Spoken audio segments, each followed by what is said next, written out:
NCERT book में लिखा गया है कि जुडिशरी में करप्शन है। हमारे चीफ जस्टिस को आ गया गुस्सा और कहने लगे ये कैसे हो सकता है। 2015 में एक महिला के खिलाफ सेक्सुअल हरासमेंट हुआ था, वो एक जज थी। एक महिला जज के खिलाफ एक दूसरे पुरुष जज ने सेक्सुअल हरासमेंट किया। तो मेरी बात सुन के शरद यादव ने मुझे ये कहा,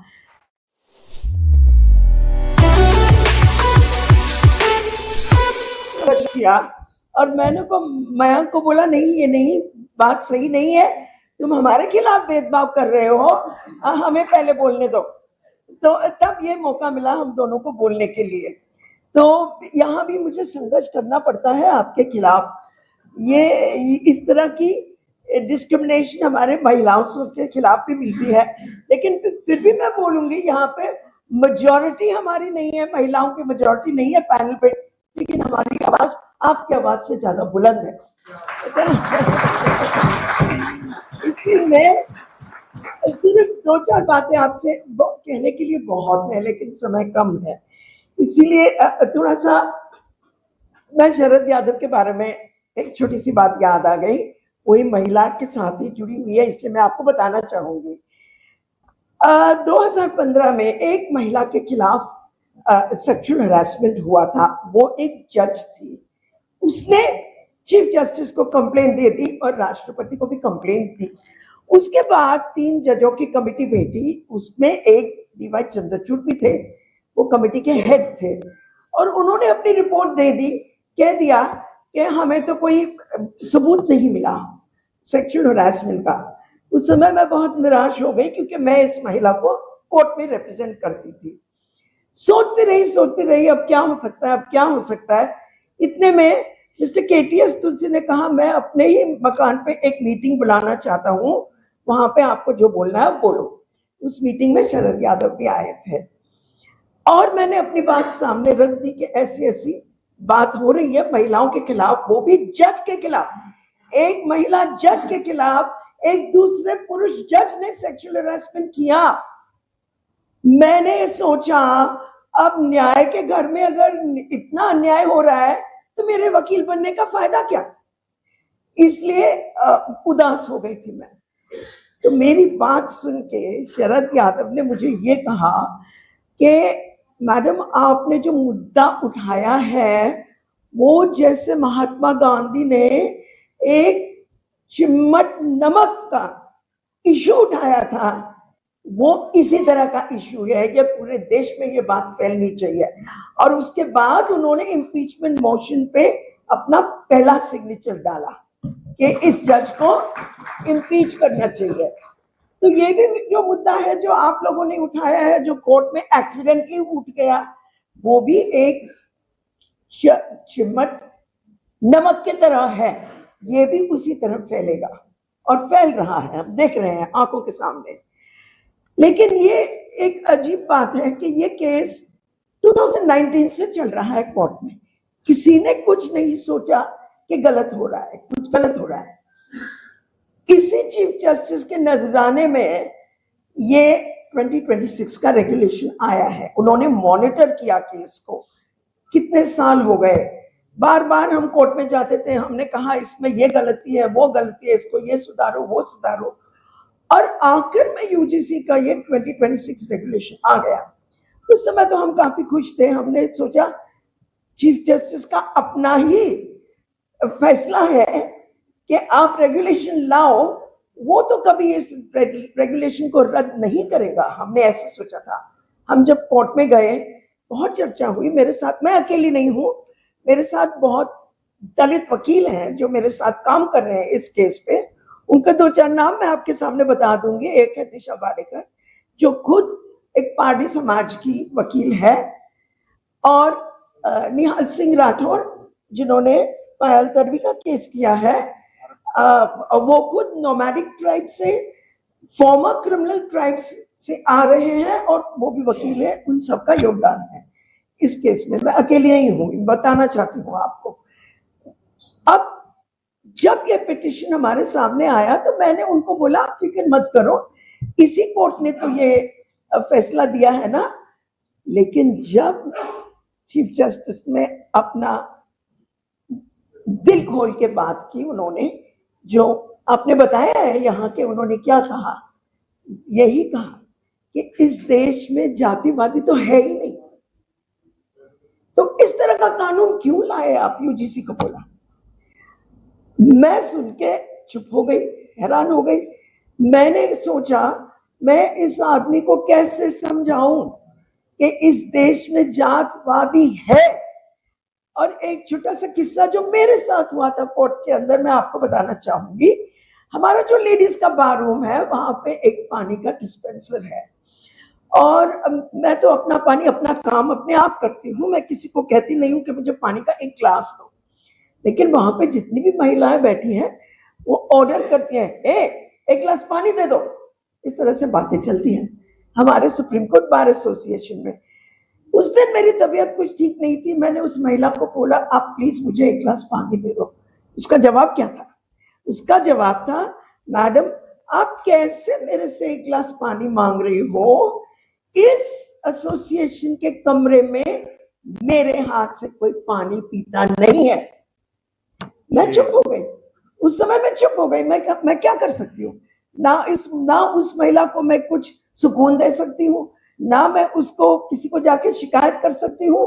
उस समय तो चुप हो गई। लेकिन जब जरनैल सिंह का केस चल रहा था सुप्रीम कोर्ट में, बाय द वे मैंने मंडल कन्वेंशन से लेके आज तक जितने भी रिजर्वेशन के केसेस हुए उसमें मैं शामिल थी। पूरी जर्नी जो आपने सुनाई, कितने अमेंडमेंट्स, कितने कॉन्स्टिट्यूशनल अमेंडमेंट्स हुए हैं, रिजर्वेशंस एंड प्रमोशंस, उसके बाद सीनियरिटी, उसके बाद बैकलॉग, उसके बाद जरनैल सिंह, उसके बाद ये कहना कि एससी एसटी को अपनी बैकवर्डनेस प्रूव करने का कोई जरूरत नहीं है, ये सब के केसेस में मैं शामिल थी। तो मुझे ये पूरी कहानी तो पता ही थी। दूसरे तरफ से तो हमारे बहुत वरिष्ठ वकील राजीव धवन के जैसे लोग हैं, और हमने तो सुना है कि सुप्रीम कोर्ट के जजमेंट्स भी कोई और लिखता है, जजेस नहीं लिखते हैं। अब तो आसान रास्ता उनको मिल गया, एआई से लिखवा देंगे, मामला खत्म। जजमेंट लिख के कोर्ट में बाहर आते हैं, हमें फैसला सुना देते हैं, हमारी अब वकीलों की कोई जरूरत ही नहीं पड़ेगी।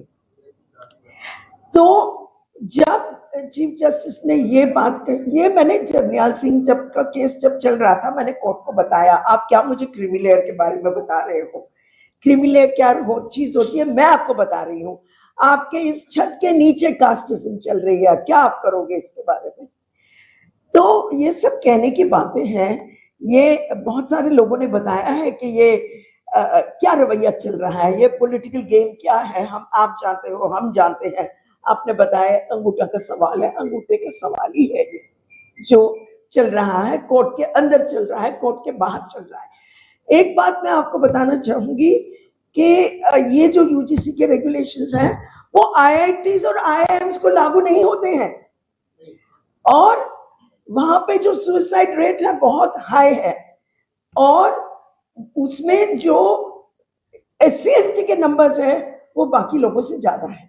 ठीक है, तो कौन सी बात, किससे बात करें, किस को अपना अफसाना सुनाए? कोई सुनने वाला हो तभी ना। ये हालत है सुप्रीम कोर्ट में, और चिल्ला चिल्ला के हमें अपनी अपनी अपनी दिल की बात उनको उनके सामने रखनी पड़ती है। तो अब ये केस मार्च में है, अब ये केस मार्च में है, उसकी तैयारी हम कर रहे हैं। और ये भी मुझे बहुत अफसोस लगता है कि हमें कोर्ट को ये सिखाना पड़ेगा कि समता का मतलब क्या है। इस केस में एक ही मुद्दा है और कुछ नहीं है। सवाल ये है कि समता का मतलब है क्या? Should equals, should likes be treated as like, or will you give this advantage of reservation to SC, ST and OBC? Equality लाने के लिए आपको ये दोगे या नहीं दोगे, ये है सवाल। ये एक सरोगेट फाइट जिसको हम बोलेंगे, इट्स अ सरोगेट फाइट। उनका एम है रिजर्वेशंस को हटा देने का। क्योंकि जैसे आपने समझाया इन यूजीसी रेगुलेशंस में है क्या, कुछ नहीं है, सिर्फ एक ग्रीवेंस मैकेनिज्म है और कुछ नहीं है। और कहते हैं कि हमारा क्या, हमारी जो ग्रीवेंस है हम कहाँ जाएं, उसके लिए 2023 के रेगुलेशंस है। सुप्रीम कोर्ट की इतनी इलिटरेसी है, ऑर्डर में लिखा है रैगिंग के बारे में क्यों नहीं कुछ किया, 2009 के रैगिंग रेगुलेशंस है। तो हम कहां जाएं, किसके सामने अपना केस रखें जब सुप्रीम कोर्ट कानून ही नहीं पढ़ते हैं। जो लोग कानून पढ़ते नहीं है उनको कानून हमें बहुत ही मुश्किल तरीके से समझाना पड़ता है कि ये है कानून। लेकिन ये बहुत बड़ी लड़ाई है। ये लड़ाई यही है कि उनको हम कैसे समझाएं कि इक्वालिटी का मतलब क्या है। तो हम स्कॉलरशिप वगैरह, अमर्त्य सेन ने जो लिखा है वो उनको पढ़ाएंगे, डॉक्टर अंबेडकर ने जो लिखा वो उनको पढ़ाएंगे, उनके कोटेशंस उनको देंगे। लेकिन इसके अलावा हम कर क्या सकते हैं? उनका जो पॉलिटिकल रवैया है कुछ और है, उसके मन में जो बात है वो कोई और बात है। और मैं तो कहती हूँ आपको जो कहना है साफ कह दो ना, कह दो, फिर हम आपका जवाब दे सकेंगे। लेकिन ये जो आप पर्दे के पीछे काम करते रहते हो, इससे मुकाबला करना थोड़ा मुश्किल है। क्योंकि कानून हम आपको सिखा सकते हैं, लेकिन अब फैसला जब कानून के हिसाब से नहीं दे रहे हो तो हम क्या करें। आज आपने देखा होगा कोर्ट में जो एक बहुत हंसी आती है इस बात पे, हम करें क्या। एनसीईआरटी बुक में लिखा गया है कि जुडिशरी में करप्शन है। हमारे चीफ जस्टिस को आ गया गुस्सा और कहने लगे ये कैसे हो सकता है, ये कैसे हो सकता है। अब अपने केसेस देखो ना, कंप्लेंट्स देखो, grievance mechanism 1600 complaints of corruption in the judiciary. ये उनका ऑफिशियल सवाल एक जवाब है पार्लियामेंट में। ये स्टेटिस्टिक्स हमने वहां से लिए हैं। और आपने जो 183% राइज इन ग्रीवेंसेस, वो भी ऑफिशियल पार्लियामेंट्री सोर्सेस से लिए गए हैं। ये कोई हमने अपने नहीं बनाए। ये बस मैं इतना ही कहना चाहूंगी क्योंकि समय कम है। और मैं हमेशा मुझे एक भी ऐसा दिन याद नहीं है मेरे वकालत में जब मैं सुप्रीम कोर्ट में एक हाथ में हिंदुस्तान का संविधान लेके अंदर गई नहीं हूं। जो भी मेरे आर्ग्यूमेंट्स कोर्ट में है वहीं से आते हैं, कहीं ऊपर से आते नहीं है, कहीं मेरी स्पिरिचुअलिटी से आते नहीं है। ये एक ऐसी चीज है जो हर दिन मैं हाथ में अंदर लेके जाती हूँ और जरूरत पड़े तो ऐसे उठा के कोर्ट को भी दिखाती हूँ, देख लो यहाँ पे लिखा हुआ है। और मैं ये भी हमेशा मानती हूँ जहां भी मैं जाती हूँ, अगर आज मैं वकील बन सकी, अगर आज मैं आप लोगों के साथ काम कर सकी, उसका एक ही कारण है, डॉक्टर अंबेडकर। तो इसलिए उन्होंने महिलाओं को भी मुक्ति दी, क्योंकि आर्टिकल 15 में लिखा है there shall be no discrimination based on sex, caste, religion. उनका योगदान मेरे साथ भी है और इसी हिम्मत से हम आगे बढ़ के कोर्ट में आगे करेंगे। Thank you.